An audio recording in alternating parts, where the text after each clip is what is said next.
Chapitre 2. La naissance.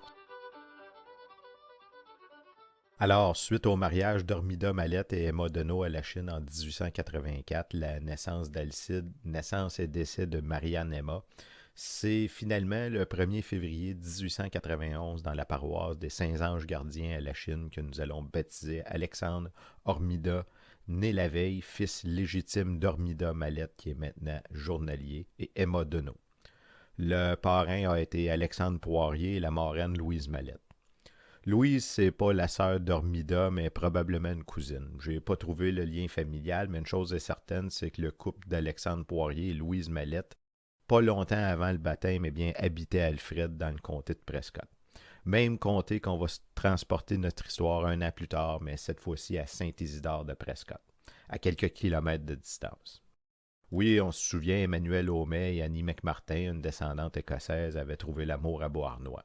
En 1884, avaient eu 3 enfants dans le même lieu, puis avaient déménagé à Saint-Isidore de Prescott en Ontario et ont eu un enfant en 1890. Donc on a Ève, Alma, Victor et Joséphine, les frères et sœurs plus vieux d'Elenda. Car c'est le 24 janvier 1892 dans la paroisse Saint-Isidore de Prescott que nous allons baptiser Elenda, née la veille, fille légitime d'Emmanuel Aumet qui est cultivateur et Annie McMartin. Le parrain a été Louis Grenier et la marraine Adèle d'Endurant.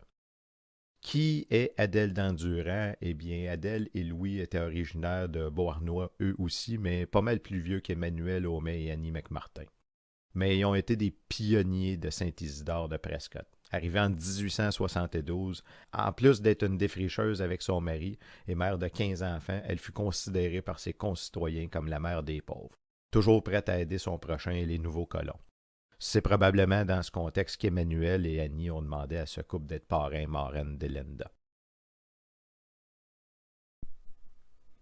C'est déjà la fin du chapitre 2, la naissance. Si vous avez aimé, n'oubliez pas de le mentionner en commentaire, en cliquant sur j'aime, en vous abonnant à la chaîne ou à la page Facebook de Raconte-moi mes ancêtres.